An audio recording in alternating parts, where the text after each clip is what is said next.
ശാരീരിക വെല്ലുവിളികളെ തോൽപ്പിച്ച് നേട്ടങ്ങൾ കൊയ്യുകയാണ് ആലക്കോട് നടിയൻപാറയിലെ സുനിൽ സോജി അധ്യാപക ദമ്പതികളുടെ മകനായ ആദിത്യൻ.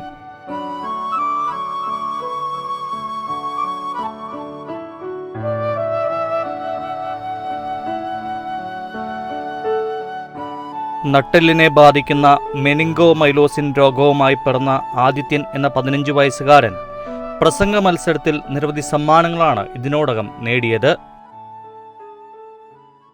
മനുഷ്യാവകാശ ദുംസനങ്ങൾക്കെതിരെയും തീവ്രവാദത്തിനെതിരെയും വിട്ടുവീഴ്ചയില്ലാതെ പോരാടുന്നത് കൊണ്ടാണ് ഈ വർഷത്തെ G20 സമ്മേളനത്തിൽ ഇന്ത്യ അധ്യക്ഷത വഹിക്കുന്നതും മറ്റ് രാജ്യങ്ങൾ ചേർന്നുള്ള സഖ്യങ്ങളിൽ ഇന്ത്യക്ക് പ്രമുഖ സ്ഥാനം ലഭിക്കുന്നതും. ഇതിനെല്ലാം അപ്പുറത്തേക്ക് ഐക്യരാഷ്ട്ര സംഘടനയിൽ ഇന്ത്യക്ക് സ്ഥിരാംഗത്വം നൽകണമെന്ന് വിവിധ രാജ്യങ്ങൾ ആവശ്യപ്പെടുന്നതിനും കാരണം ലോകം ഇന്ത്യയുടെ വാക്ക് കേൾക്കാൻ കാത്തിരിക്കുന്നത് കൊണ്ടാണ്. രാവിലത്തെ ചായക്കുള്ള പാൽ മിൽമയിൽ നിന്ന്, ചപ്പാത്തിക്കുള്ള ഗോതമ്പ് പഞ്ചാബിൽ നിന്ന്, ഉച്ചഭക്ഷണത്തിലുള്ള അരി ആന്ധ്രയിൽ നിന്ന്, പഴവും പച്ചക്കറികളും തമിഴ്നാട്ടിൽ നിന്ന്. അതിർത്തികൾ അടച്ചാൽ മലയാളികളുടെ അടുപ്പിൽ തീ പുകയാത്ത അവസ്ഥയിലേക്ക് നമ്മൾ മാറിയിരിക്കുന്നു. പ്രസംഗം എനിക്ക് തുടക്കം മുതലേ ചെറുപ്പം മുതലേ ഇഷ്ടമാണ്. കാരണം എൻ്റെ അച്ഛൻ ഒരു പ്രാസംഗികനാണ്. അച്ഛൻ പറയുന്നത് ഞാൻ കേൾക്കാറുണ്ട്. അതുകൊണ്ട് അച്ഛൻ എനിക്ക് ചെറിയ വിഷയങ്ങളൊക്കെ ചെറുപ്പം മുതലേ തരാറുണ്ടായിരുന്നു. അത് പറഞ്ഞപ്പോൾ തന്നെ അച്ഛന് മനസ്സിലായി എനിക്ക് പറയാൻ പറ്റുന്നു.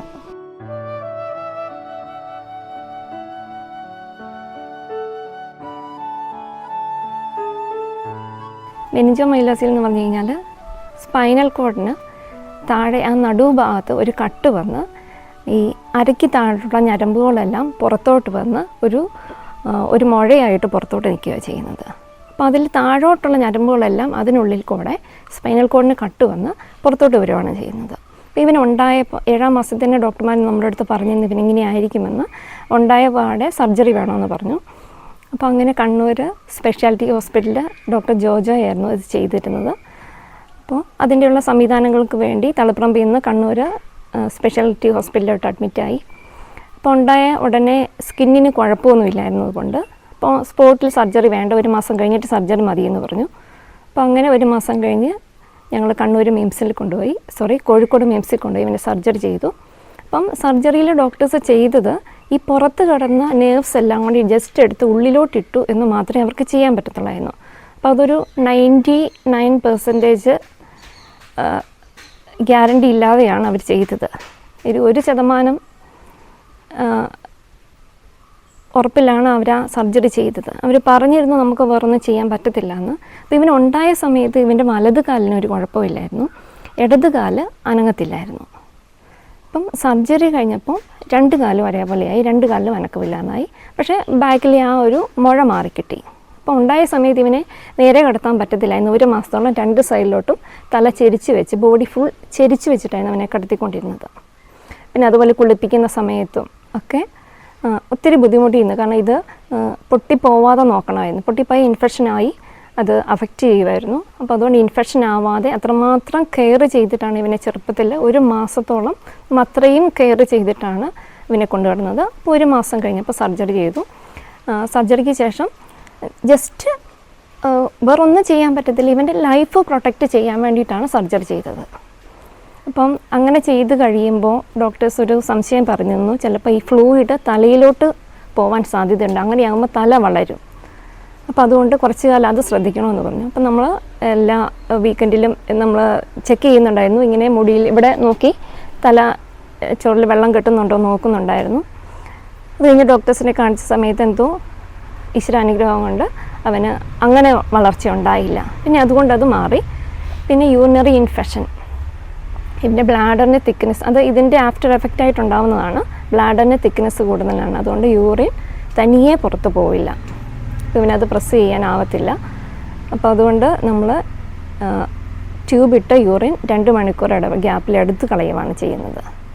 പിന്നെ അതുപോലെ സെൻസേഷൻ ഇല്ല. അപ്പം നട്ടെല്ലിന് കട്ട് വന്നതുകൊണ്ട് അത് ആ ഒരു ജോയിൻ്റ് ആയിട്ടില്ല, അതിപ്പോഴും അങ്ങനെ തന്നെയാണുള്ളത്. അപ്പോൾ അതുകൊണ്ട് അരയ്ക്ക് താഴോട്ട് ഇവന് ഒട്ടും സെൻസേഷൻ ഇല്ല. പിന്നെ അവൻ്റെ സ്പൈനലിന് ഈ തലയുടെ ഭാഗത്തും തലച്ചോറിന് ചെറിയൊരു താഴ്ച ഇങ്ങനെ പോലെ വരുന്നുണ്ട്. അപ്പോൾ അതുകൊണ്ട് അവൻ്റെ ഇടത് കൈക്ക് സെൻസേഷൻ ഇല്ല. അപ്പോൾ ശരിക്കും മെനിഞ്ചോമൈലോസിൽ വരുന്ന കുട്ടിയുടെ ഇടത് കൈക്ക് കുഴപ്പമൊന്നും ഉണ്ടാവാറുള്ളതല്ല. പക്ഷേ ഇവൻ അങ്ങനെ ഒരു പ്രശ്നം കൂടെ ഉള്ളത് കൊണ്ട് ഇടത് കൈക്ക് സെൻസേഷൻ ഇല്ല. ഇടത് കൈയിൽ അവന് കോർഡിനേറ്റ് ചെയ്യാനാവത്തില്ല. ജസ്റ്റ് കൈ ഉപയോഗിക്കാം എന്നല്ലാതെ സെൻസ് ചെയ്യാനാവുന്നില്ല. എന്താ ചെയ്യുന്നതെന്നോ അത് അവൻ നോക്കിയാൽ മാത്രം, എന്നാൽ പോലും പിടിച്ചെടുക്കാൻ കൈ കൊണ്ടൊന്നും ചെയ്യാനോ പിടിക്കാനോ അവനാവത്തില്ല. ജനിക്കുന്നതിന് വളരെ മുമ്പ് തന്നെ ആദിത്യൻ ജനിച്ചാൽ നടക്കുകയില്ലെന്നുള്ള കാര്യവും അത്തരം കാര്യങ്ങളൊക്കെ നമുക്കൊരു 6-ാം മാസത്തിലൊക്കെ തന്നെ ഡോക്ടർമാർ നമ്മളോട് പറഞ്ഞിരുന്നു. വീൽ ചെയറിലായിരിക്കും എന്നുള്ള കാര്യം പറഞ്ഞിരുന്നു. അപ്പോൾ എന്തായാലും ദൈവം തന്ന ദാനത്തെ സ്വീകരിക്കാൻ ഞങ്ങൾ തീരുമാനിച്ചു. ഇവന് ഇങ്ങനെ വയ്യാന്നറിഞ്ഞ നിമിഷം അന്ന് ഞാൻ കരഞ്ഞിട്ടുണ്ട്. അന്ന് ഞാൻ കരഞ്ഞതിന് എന്താ പറയുക, കണ്ണീര് എനിക്ക് ഓർക്കാൻ പറ്റുന്നില്ല. പക്ഷെ അന്ന് സുനിൽ എന്നോട് പറഞ്ഞു, നമ്മളിത് ഈ പ്രതിസന്ധിയൊക്കെ അതിജീവിക്കും, നമുക്ക് ഇവനെ വളർത്താം, എന്തായാലും നമ്മളിവനെ നല്ല രീതിയിൽ വളർത്തും, വരുന്നിടത്ത് വെച്ച് കാണാം എന്ന് പറഞ്ഞ് സുനിൽ തന്ന ആ ഒരു സപ്പോർട്ട് അത് ഇന്നും തുടർന്നുകൊണ്ടിരിക്കുകയാണ്.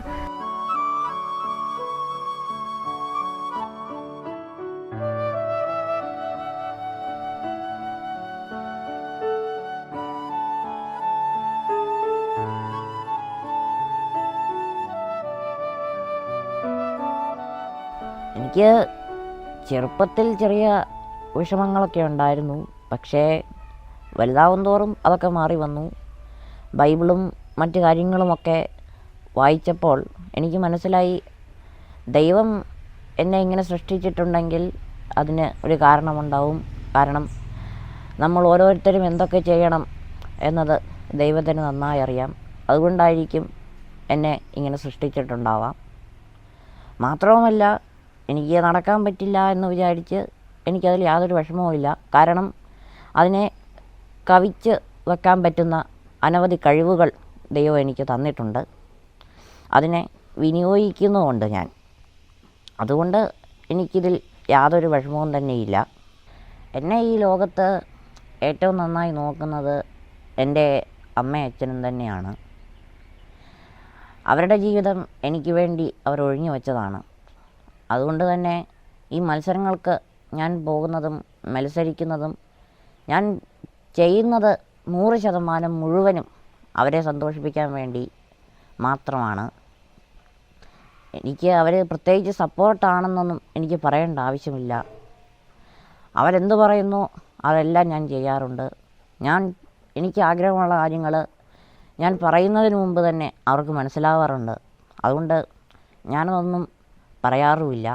ഞാൻ എന്തിനെങ്കിലും ദൈവത്തിന് നന്ദി പറഞ്ഞിട്ടുണ്ടെങ്കിൽ അത് ഇത്രയും നല്ല അമ്മയും അച്ഛനെയും എനിക്ക് തന്നതിന് വേണ്ടി മാത്രമാണ്. അപ്പോൾ വരയ്ക്ക് താഴോട്ട് തളർന്നിരിക്കും, നടക്കുകയില്ല, ജീവിതകാലം മുഴുവൻ വീൽ ചെയറിലായിരിക്കും എന്ന് പറഞ്ഞു.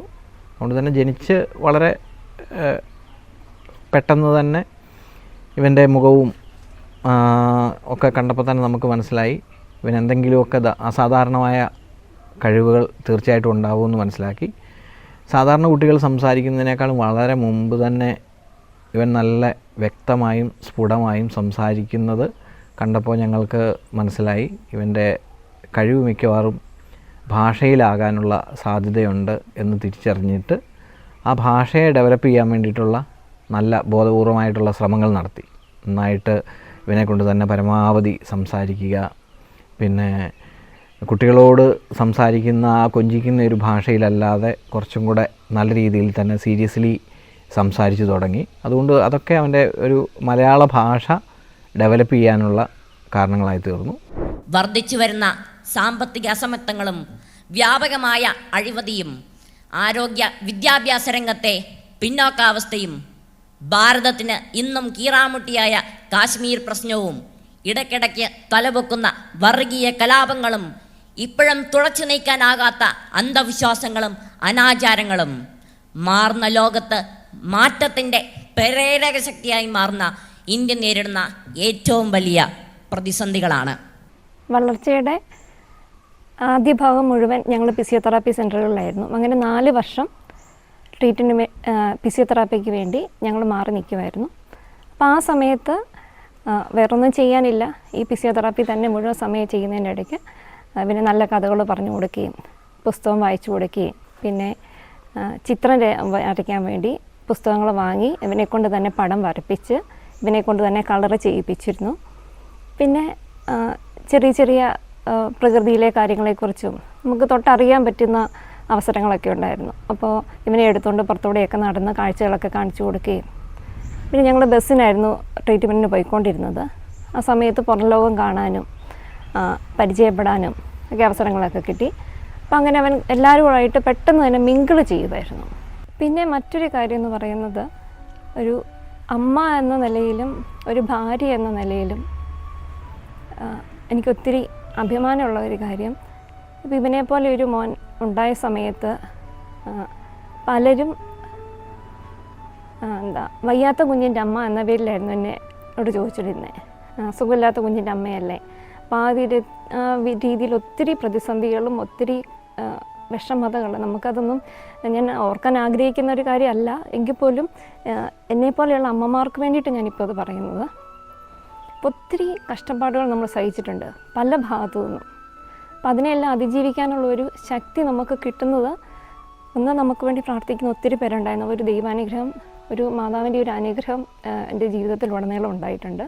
ദീപനാളം കണ്ടു പാറും പ്രാണികൾ പോലെ ചിറകുവെന്തു കരിഞ്ഞു മണ്ണിലടിഞ്ഞിടലുണ്ണി.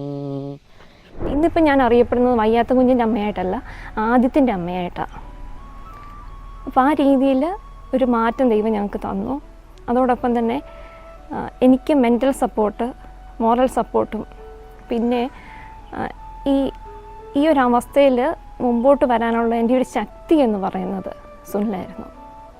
അപ്പം സുനിലിനെ ഒന്ന് അല്ലെങ്കിൽ എന്തെങ്കിലും ഒരു നോട്ടം കൊണ്ടോ ഒരു വാക്കുകൊണ്ടോ എന്തെങ്കിലും ഒരു ബുദ്ധിമുട്ട് എനിക്ക് ഉണ്ടാക്കിയിട്ടുണ്ടെങ്കിൽ ശരിക്കും ഈ രീതിയിൽ ഇത്ര ചിരിച്ച് നിൽക്കാൻ എനിക്ക് പറ്റത്തില്ലായിരുന്നു. അപ്പോൾ ഏതൊരു രക്ഷിതാക്കളും ശ്രദ്ധിക്കേണ്ടത് അവരുടെ പരസ്പര സപ്പോർട്ടാണ്. എന്ത് പ്രതിസന്ധി ഉണ്ടായാലും നമുക്ക് മുമ്പോട്ട് പോകാൻ പറ്റുന്നത് എപ്പോഴുമുള്ള പരസ്പര വിശ്വാസവും അതുപോലെ തന്നെ ഉള്ള ഒരു അങ്ങോട്ടും ഇങ്ങോട്ടുമുള്ള സ്നേഹബന്ധവും നമ്മളെ മുമ്പോട്ട് നയിക്കുന്ന എപ്പോഴും അതായിരിക്കും. ഇവരുടെ ഈ ചികിത്സയുടെ സമയം കഴിഞ്ഞുള്ള ബാക്കി സമയങ്ങളിൽ വൈഫ് ധാരാളം പുസ്തകങ്ങളൊക്കെ എടുത്ത് വായിച്ച് കേൾപ്പിച്ചു കൊടുക്കുന്നു, അവനെക്കൊണ്ട് പടം വരപ്പിക്കുന്നു. അങ്ങനെയൊക്കെയുള്ള കാര്യങ്ങളൊക്കെ ചെയ്തപ്പം ഈ കഥകളൊക്കെ കേട്ട് ഒരുപാട് കഥകളെല്ലാം പറഞ്ഞു കൊടുത്ത് ആശയപ്രപഞ്ചവും അവൻ്റെ ഒരു ഇമാജിനേഷൻ ലെവലും ഒക്കെ ഒരുപാട് വളർന്നു. പിന്നെ ജന്മനസിദ്ധമായിട്ടുള്ള ഒരു ഭാഷാപരമായിട്ടൊക്കെയുള്ള ഒരു കഴിവ് അവൻ നന്നായിട്ട് പ്രകടിപ്പിക്കുന്നുണ്ടായിരുന്നു. പ്രസംഗം എനിക്കെപ്പോഴും ഇഷ്ടമാണ്. ഞാനിത് ചെയ്യുന്നതിനുള്ള പ്രധാന കാരണം എനിക്കിഷ്ടമായതുകൊണ്ടാണ്. എനിക്ക് കവിത എഴുതാനും അറിയാം, കവിത പാടാനും അറിയാം. പക്ഷേ ഇഷ്ടമുള്ളത് ചെയ്താലേ അതിൽ കൃത്യമായ സക്സസ് കൊണ്ടുവരാൻ പറ്റുള്ളൂ എനിക്കൊരു തോന്നൽ തോന്നി. അതുകൊണ്ട് തന്നെയാണ് ഞാൻ പ്രസംഗത്തിൻ്റെ മേഖലയിൽ കൂടുതൽ കോൺസെൻട്രേറ്റ് ചെയ്യുന്നത്. എന്തൊക്കെ വിഷമങ്ങൾ വന്നാലും നമ്മളതിനെ അതിജീവിക്കും എന്ന് തീരുമാനിച്ചാൽ മതി. ഞാൻ വിചാരിക്കുന്നത് എനിക്കിത്രയേലും പറ്റും. ഇതിനേക്കാളും ബുദ്ധിമുട്ടുകൾ ഉണ്ടാവുന്ന ആളുകൾ ലോകത്തുണ്ട്. അവരെക്കാളും ഞാൻ ബെറ്ററാണല്ലോ എന്നാണ് ഞാൻ വിചാരിക്കുന്നത്. ഈ അടുത്തായിട്ട് ഞാൻ മത്സരിച്ചത് കലോത്സവത്തിലായിരുന്നു. അതിൽ ഞാൻ ഇംഗ്ലീഷ് പ്രസംഗത്തിലും മലയാളം പ്രസംഗത്തിലും ഹിന്ദി പ്രസംഗത്തിലും പങ്കെടുത്തിരുന്നു. അതിൽ മലയാളം പ്രസംഗത്തിലും ഹിന്ദി പ്രസംഗത്തിലും ജില്ലയിൽ പോയി എ ഗ്രേഡ് നേടിയിരുന്നു. അതിനു മുമ്പ് ആലക്കോട് നടന്ന YMCAയുടെ ഗാന്ധി ജയന്തിക്ക് നടന്ന YMCA മത്സരത്തിൽ ഞാൻ 1ാം സ്ഥാനം നേടിയിരുന്നു. അതിനു മുമ്പ് ഒരു ഇൻ്റർനാഷണൽ പ്രസംഗ മത്സരമുണ്ടായിരുന്നു. ലോകത്തിൻ്റെ വിവിധ ഭാഗങ്ങളിൽ നിന്ന് വരുന്ന ആളുകളുടെ ഒരു പ്രസംഗ മത്സരം. അത് പാലായിലാണ് നടന്നത്. അതിൽ എനിക്ക് 5ാം സ്ഥാനം ലഭിച്ചിരുന്നു. അത് നടത്തിയത് ഓർമ്മ ഇൻ്റർനാഷണൽ എന്ന് പറഞ്ഞ അമേരിക്കയിലുള്ള ഒരു മലയാളി സംഘടനയാണ്. അതിനു മുമ്പ് ഞാൻ PT ചാക്കോയുടെ മത്സരങ്ങളിൽ ഞാൻ എപ്പോഴും പങ്കെടുക്കാറുണ്ട്. പ്രസംഗം പറയുന്നത് പോലെ തന്നെ ഞാൻ എഴുതാറുമുണ്ട്. എഴുതുന്നതിലൂടെ എനിക്ക് സാഹിത്യത്തിൽ നല്ലൊരു വശമുണ്ട്. എനിക്ക് കൂടുതലും നോവലുകളും കഥകളും എഴുതാനാണ് താല്പര്യം. ഇങ്ങനെ ആലോചിച്ചിരിക്കുമ്പം എന്തെങ്കിലും ഒന്ന് എൻ്റെ മനസ്സിൽ വരും, അല്ലെങ്കിൽ വരുത്തും. അത് വെച്ച് ഞാനങ്ങ് എഴുതും. ഇനിയൊരു വലിയൊരു നോവൽ എഴുതണമെന്നുണ്ട്. അതിൻ്റെ പണിപ്പുരയിലാണ് ഞാനിപ്പോൾ ഉള്ളത്. ചെറുപ്പകാലത്തെല്ലാം ഈ സ്കൂൾ കാലഘട്ടത്തിലെല്ലാം ഒരാഴ്ച സ്കൂളിൽ പോയി കഴിഞ്ഞ് കഴിഞ്ഞാൽ പിന്നെ 2 ആഴ്ച ഹോസ്പിറ്റലിൽ അഡ്മിറ്റ് ആയിരിക്കും. പിന്നീട് അത് കഴിഞ്ഞ് പിന്നെ എപ്പോഴേലും ഒരാഴ്ചയായിരിക്കും സ്കൂളിൽ പോകുന്നത്. അപ്പോൾ അങ്ങനെ ഒരു 1ലും 2ലും കുറച്ച് കാലം സ്കൂളിൽ പോയി. പിന്നീട് അങ്ങോട്ട് ഒരു വർഷത്തിൽ ഒരു 25 ദിവസം കഷ്ടി പോയിട്ടുണ്ടാവാം, ഒരു 7ാം ക്ലാസ് വരെയൊക്കെ. 8, 9, 10 ക്ലാസ്സുകളിൽ 10ാം ക്ലാസ്സിൽ ഒരു ദിവസം പോലും സ്കൂളിൽ പോകാൻ പറ്റിയിട്ടില്ല. 8ലും 9ലും ഒരു 10-15 ദിവസങ്ങളിൽ മാത്രം സ്കൂളിൽ പോയിട്ടുണ്ട്. ബാക്കിയുള്ള സമയങ്ങളിൽ ഇവിടെ വീട്ടിലിരുന്നാണ് അവൻ പഠിക്കുന്നത്. അപ്പോൾ 1 തൊട്ട് 10 വരെ സാധാരണ കുട്ടികൾ സ്കൂളിൽ പോയി പഠിച്ച കാര്യങ്ങൾ ഇവൻ വെറും 1 മാസം കൊണ്ട് പഠിച്ചിട്ടാണ് 10ാം ക്ലാസ്സിലെ പരീക്ഷ എഴുതിയിരിക്കുന്നത്. അപ്പം ഞങ്ങൾക്ക് ആ റിസൾട്ടിനെ കുറിച്ച് ആകുലതകളൊന്നുമില്ല. തീർച്ചയായിട്ടും അവനെക്കുറിച്ച് ഞങ്ങൾക്ക് ഒരുപാട് അഭിമാനമുണ്ട്, ഓർക്കുമ്പോൾ ഒരുപാട് സന്തോഷമുണ്ട്. നമ്മുടെ ജീവിതം ഇവന് വേണ്ടി മാറ്റിവെച്ചതിലൂടെ ഞങ്ങളുടെ കുടുംബത്തിലേക്ക് ധാരാളം അനുഗ്രഹങ്ങളും ഇന്ന് ഞങ്ങൾ അനുഭവിക്കുന്ന ഈ വലിയ സന്തോഷത്തിൻ്റെ എല്ലാം പിന്നിൽ ആദിത്യൻ എന്നുള്ള ഒറ്റ കാരണം മാത്രമേ ഉള്ളൂ. അപ്പോൾ നമ്മുടെ ജീവിതത്തിൽ സന്തോഷപൂർവ്വം ഏറ്റെടുക്കുന്ന സഹനങ്ങൾ നമ്മളെ കൂടുതൽ സന്തോഷത്തിലേക്ക് നയിക്കും എന്നുള്ളതിൻ്റെ ഒരു ജീവിച്ചിരിക്കുന്ന ഉദാഹരണമാണ് ആദിത്യൻ. ഇപ്പം ഞങ്ങൾ ഇവനെയും കൊണ്ട് ടൂറിന് പോവാറുണ്ട്, സിനിമ കാണാൻ പോവാറുണ്ട്, ബീച്ചിൽ പോവാറുണ്ട്, ഇപ്പം എല്ലായിടത്തും പോവാറുണ്ട്. അപ്പോൾ എങ്ങനെ നിങ്ങളിങ്ങനെ സന്തോഷിച്ച് നടക്കുന്നു ഒരു വയ്യാത്ത കൊച്ചിനെയും വെച്ചുകൊണ്ട് എന്നുള്ളവർക്കുള്ള ഒരു മറുപടിയാണ് ഇന്ന് ഞങ്ങൾ അറിയപ്പെടുന്നത് ഇവൻ്റെ പേരിലാണ്. ഇവൻ വയ്യാത്ത കൊച്ചായിട്ടല്ല, ഇവൻ മികച്ച ഒരു പ്രാസംഗികൻ എന്ന രീതിയിലാണ്, ഒരു പ്രസംഗകനായിട്ടാണ് ഇവൻ അറിയപ്പെടുന്നത്. അപ്പോൾ അവൻ്റെ അമ്മയെ അച്ഛനുമായിട്ട് ഞങ്ങൾ മാറിയെങ്കിൽ അത് ഞങ്ങൾക്ക് ഈ ജീവിതത്തിൽ കിട്ടുന്ന ഏറ്റവും വലിയ സന്തോഷമാണത്. ആ ഒരു സന്തോഷം ഞങ്ങൾക്ക് നൽകിയത് ഇവനാണ് ഞങ്ങളുടെ ശക്തിയും. എല്ലാ ഞായറാഴ്ചകളിലും പള്ളിയിൽ പോകണമെന്ന് എനിക്ക് ആഗ്രഹമുണ്ടെങ്കിലും എൻ്റെ ശരീരം അതിന് സമ്മതിക്കാറില്ല. പക്ഷേ എങ്കിലും ഞാൻ പ്രാർത്ഥിക്കാറുണ്ട്. എനിക്ക് പോകാൻ പറ്റുന്ന സമയങ്ങളിലെല്ലാം ഞാൻ കുർബാനയിൽ പങ്കെടുക്കാറുണ്ട്. മാത്രവുമല്ല, ഞാൻ ഏത് മത്സരത്തിന് പോയാലും പരീക്ഷ എഴുതാൻ പോയാലും എൻ്റെ കീശയിൽ ഞാൻ ചെറിയൊരു മാതാവിൻ്റെ രൂപം ഇട്ടുകൊണ്ടാണ് പോകുന്നത്. ഞാൻ ഇത്രയും നാൾ എവിടെയെല്ലാം പോയിട്ടുണ്ടോ അവിടെയെല്ലാം മാതാവ് എൻ്റെ കൂടെ വന്നിട്ടുണ്ട്. അതുകൊണ്ട് ഞാൻ മത്സരത്തിന് പോകുന്നതിന് മുമ്പ് മാതാവിനോട് പറയും, എനിക്ക് ജയിക്കണമെന്നില്ല, എനിക്ക് നന്നായി ചെയ്യാൻ മാത്രം പറ്റാനുള്ള ഒരു അനുഗ്രഹം തരണേ എന്നെപ്പോഴും പ്രാർത്ഥിക്കാറുണ്ട്. ആ പ്രാർത്ഥനയ്ക്ക് ഫലമുണ്ടാവാറുമുണ്ട്.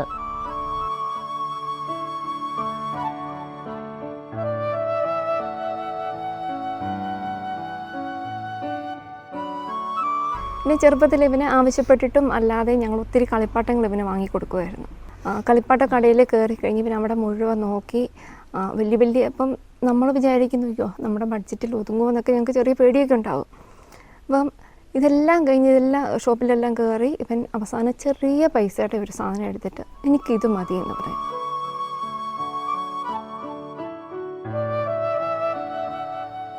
ഒരുപക്ഷെ ഞങ്ങളന്ന് ഇവനെ വേണ്ടെന്ന് വെച്ചിരുന്നെങ്കിൽ ഒരു സാധാരണ മാതാപിതാക്കളായി ഞങ്ങളുടെ ജീവിതം കഴിയുമായിരുന്നു. അപ്പോൾ ആ ദൈവം തന്ന ദാനത്തെ അതേപടി സ്വീകരിക്കാൻ നമ്മൾ തയ്യാറായതുകൊണ്ട് ഇന്ന് ആദിത്യൻ്റെ മാതാപിതാക്കളെന്ന നിലയിൽ അഭിമാനത്തോടുകൂടി ജീവിക്കാനും ഒരുപാട് ആളുകൾക്ക് ആദിത്യനിലൂടെ പ്രചോദനമാകാനും ഒക്കെ സാധിച്ചിട്ടുണ്ട്.